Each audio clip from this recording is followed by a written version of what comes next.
Halo, jumpa lagi dengan saya Madam Supro di channel YouTube saya Madam Supro. Seperti biasanya, ini lagi jumpa dengan Suprutmi. Ada yang ingin ditanyakan. Ayo Suprutmi, silakan langsung. Halo Madam. Ya, halo. Madam habis liburan ya? Iya, kemarin. Gimana liburan tahun barunya? Liburannya ini menyenangkan ya, karena agak berbeda. Kalau biasanya tahun baru itu kan rame gitu ya. Nah, ini nyari yang agak terhindar dari keramaian. Jadi ngajak tim, ada Miss Siva, ada Miss Via, terus Tutor Rizky, dan juga ngajak coach olahraga saya nge-gym itu Coach Tony ya, juga Pak Bram ya, sama-sama kita ke Bali. Itu kita seneng banget ya. Rame ya Madam ya. Kayak biasanya kuliner, tapi tetap olahraga setiap hari ya, karena konsisten ya Madam ya. Saya kan gini, kalau memang mau sesuatu itu saya lakukan dengan baik, dengan benar, cari caranya, belajar sama yang udah pinter, terus harus ada hasilnya, karena kan kita udah tahu caranya, udah bayar coach yang pinter, terus dilakukan secara konsisten itu prosesnya dan ada hasilnya. Jadi ada penurunan berat tubuh, kemudian kalau diukur juga jadi lebih sehat, lemak-lemaknya itu berkurang. Nah, forex juga gitu kan. Saya dulu waktu jalanin ya gitu. Cari coach yang pinter, pokoknya kuncinya ya bayar ilmu yang bagus gitu ya. Saya belajar dengan konsisten, ada hasilnya, dan sampai hari ini juga masih terakhir menemukan strategi yang mancing itu. Gitu, pokoknya ya asik. Kemarin jalan-jalannya ya. luar biasa, kamu nggak tak ajak karena sudah. Ya. Udah, gini Madam, tolong jelaskan ke saya tentang psikologi trading. Itu sebenarnya apa sih Madam? Saya belum tahu gitu loh. Memang saya kan trading mancing dan bisanya tuh instan. Langsung tiba-tiba bisa, padahal nggak ngerti apa-apa. Iya, jadi saya belum tahu gitu loh, belum paham hal-hal yang lainnya gitu.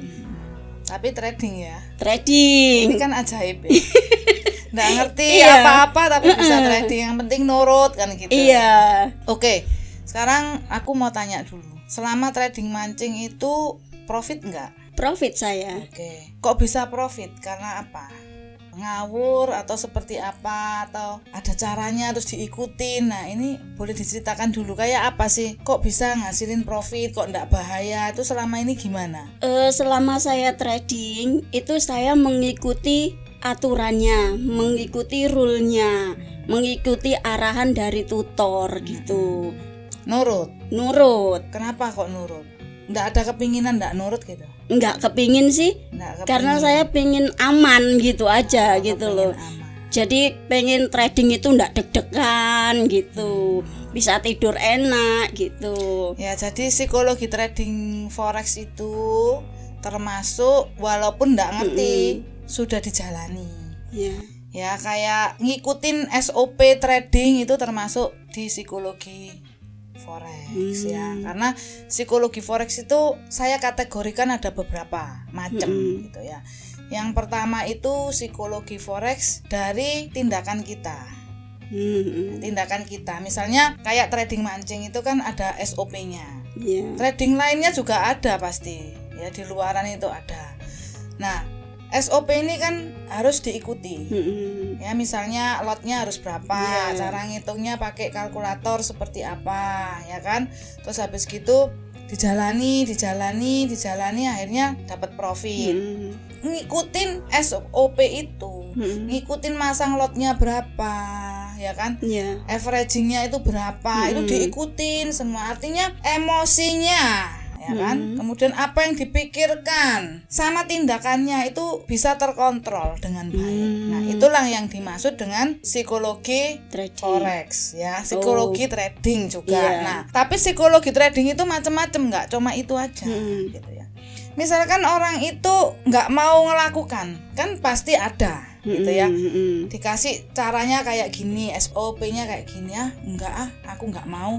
tak rubah gini, tak rubah gitu. Karena SOP ini merupakan psikologi forex, berarti orang itu kalau ngelanggar SOP, orang itu psikologinya terganggu. Ya kan? Nah, jadi psikologi yang saya bilangkan tadi tindakan. Tindakannya itu seperti apa? Oke, si tindakannya nurut atau tidak nurut, baik atau tidak baik. Nah, itu yang berhubungan dengan psikologi forex untuk teknik trading, SOP. Jadi SOP-nya beda-beda gitu. Terus Rutmi waktu trading sudah nurut semua, kok enggak profit 1 hari? Pernah enggak? Pernah. Enggak profit 2 hari. Ternyata enggak profit seminggu. Ternyata enggak profit 2 minggu misalnya kayak gitu. Kan ada SOP-nya lagi. Kalau enggak profit artinya bukan enggak profit terus, masih belum mendapatkan profit. Pada saat belum mendapatkan profit, psikologinya harus kayak apa? Itu yang khusus untuk mancing. Harus gimana kalau enggak dapat profit? Belum dapat profit, masih ngelola profit. Ya saya tunggu. Nah, nunggunya harus dengan sabar. Itu kan khusus gitu loh. Trading mancing itu khusus, psikologinya khusus.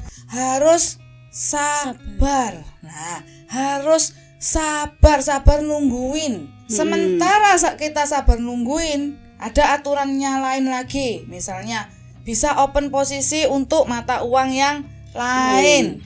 Tebar pancing, buka akun beberapa yang dinamakan ternak akun. Itu kan aturan-aturan. Nah, selama kita bisa ngikutin aturan, yang maksud baiknya adalah aturan itu untuk supaya aman. Tadi kan pengen gitu, supaya ndak dak-dikduk dan supaya profit konsisten, modalnya ndak hilang. Kan punya tujuan baik. Nah, itu kan harus diikutin gitu loh. Nah, ngikutin itu kan ndak gampang.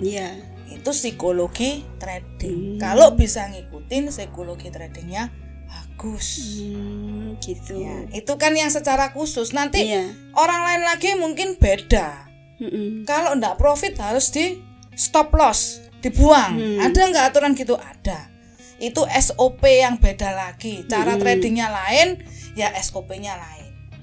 Nah, itu ada yang namanya psikologi trading yang sesuai dengan SOP itu. Kalau enggak sesuai, enggak baik. Kalau sesuai berarti psikologinya baik. Itu salah satu.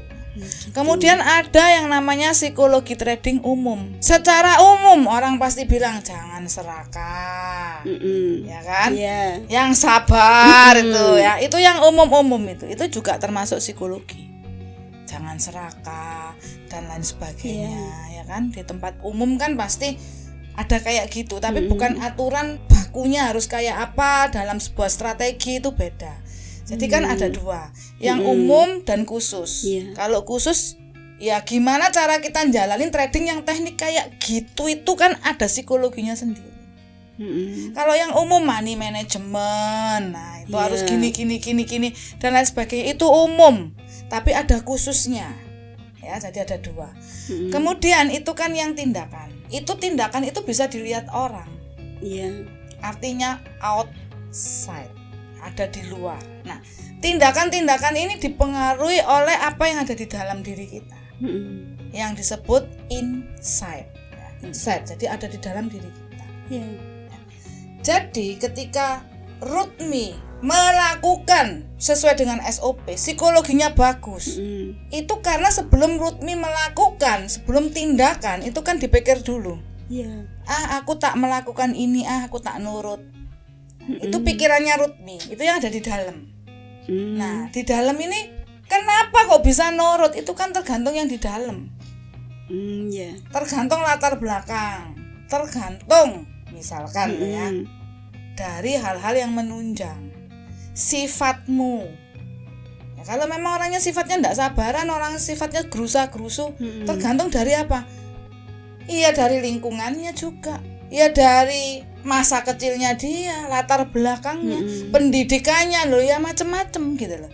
Untuk membentuk seseorang menjadi seorang yang sabar, yang mau nurut SOP. Dan tergantung juga dari kejadian-kejadian yang dia alami. Misalkan saja Rutmi trading dan ternyata profitnya 10%. Seneng. Satu saat Rutmi enggak profit. Harus sabar. gak sabar, soalnya selama ini udah enak kok dapatnya 10%, tiba-tiba kok jadi ndak profit ya. Kok lama ya? Aku disuruh sabar, ya udahlah tak sabar 3 hari. Masih belum profit. Sabar seminggu, belum profit. Lama-lama nggak sabar. Kenapa? Karena selama ini 10%-nya Rutmi itu dibayarkan hutang. Misalkan kayak gitu ya. Oh, aku modal 3,5 juta, profit 350. Aku punya hutang di kampung misalkan. Oke, tak bayarkan 350. Nah, pas waktu itu ditagih sama orang kampung 350 tapi nggak profit, akhirnya ngakal. Jadi ndak nurut lagi. Paham ya? Jadi tahu. Aku tak ngakal tak walik aja. Kalau biasanya buy sell ini tak ganti sell buy. Melanggar nggak aturan? Melanggar. Sudah melanggar. Nah, melanggarnya itu karena insight.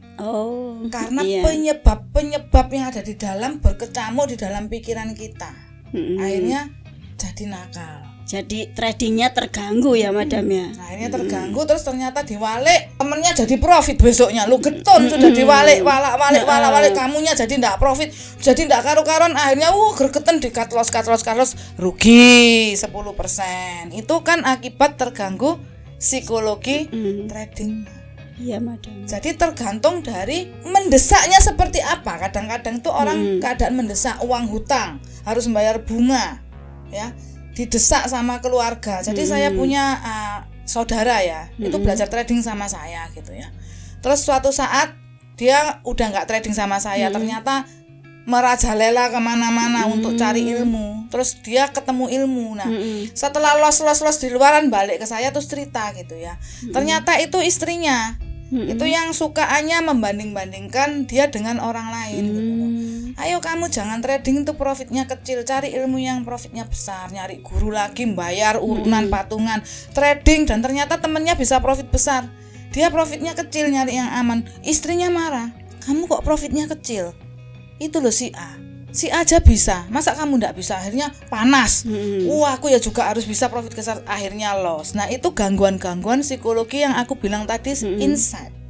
Ya, jadi yang maksudnya Madam insight itu dipengaruhi oleh banyak hal yang kompleks yang mempengaruhi tindakan seseorang itu untuk tidak melakukan secara benar. Psikologinya terganggu, dan selalu trader yang psikologinya terganggu itu akan mengalami hal yang tidak baik. Jarang gitu loh. Nekat-nekat terus dapat profit, ya itu hanya kebetulan saja. Ya kan, ya bisa, tapi yang paling berbahaya ketika kita nekat dan ternyata nekat kita itu menguntungkan. Dia menganggap kenekatannya itu adalah kebenaran. Dilakukan terus. Pede gitu. Wah, caraku iki sing paling bener. Dia melakukan terus, akhirnya hilang semua uangnya, itu banyak yang terjadi. Jadi secara umum dalam trading forex, psikologi forex ini dikatakan paling penting. Bahkan 90% memegang peranan suksesnya orang itu di psikologi trading, bukan ilmu ya. Jadi kalau orang selama ini nyari ilmu itu, kalaupun dia dapat ilmu bagus, itu cuma pegang 10% aja suksesnya dia. Sisanya itu psikologi trading. Makanya Madam kalau ngajar di Koper Gading itu banyak psikologi tradingnya. Lebih banyak psikologi tradingnya daripada yang cara-cara trading, manuver ini itu. Kalau trading ya menurut saya ya cari aja satu yang sebagai andalan. Mau dimanapun kita belajar boleh. Yang paling penting memang teknik tradingnya itu betul. Wes jalanin. Kalau mau gampang banget profit ya ndak ada yang kayak gitu. Setiap ilmu pasti ada enaknya, ada kesulitannya. Ya misalnya scalping, enak setiap hari bisa profit tapi sulit. Kamu harus terus jaga di depan laptop. Nah, itu kesulitannya gitu. Trading mancing, ya enggak usah dijaga, digeletakkan aja, tapi enggak kayak scalping, enggak setiap hari dasus dapat profit. Jadi ada beda-bedanya ya. Pokoknya udah punya ilmu andalan, jalanin aja. Ikutin yang baik. Jaga psikologi trading. Nah, itu intinya untuk menjadi trader. Gitu. Udah paham ya? Sudah Madam. Terima kasih Madam atas penjelasannya. Kalau mungkin saya nanti tanya-tanya lagi ke Madam tentang hal-hal lain yang belum saya ketahui, boleh ya Madam ya? Enggak boleh. Pasti boleh lah, karena kalau Rutmi tanya itu kan selalu saya sharingkan. Jadi berguna, bermanfaat buat teman-teman yang lain seperti itu. Iya Madam, terima kasih. Ada lagi? Sudah Madam, nanti cukup ya, nanti cukup. cari bahan lagi, apa yang nggak ngerti langsung ditanyakan aja. Siap gitu Madam. Oke teman-teman, inilah sharing saya bersama dengan Rutmi mengenai psikologi trading dan semoga bermanfaat. Salam sehat, sehat tubuhnya, sehat teknik tradingnya, dan salam profit luar biasa.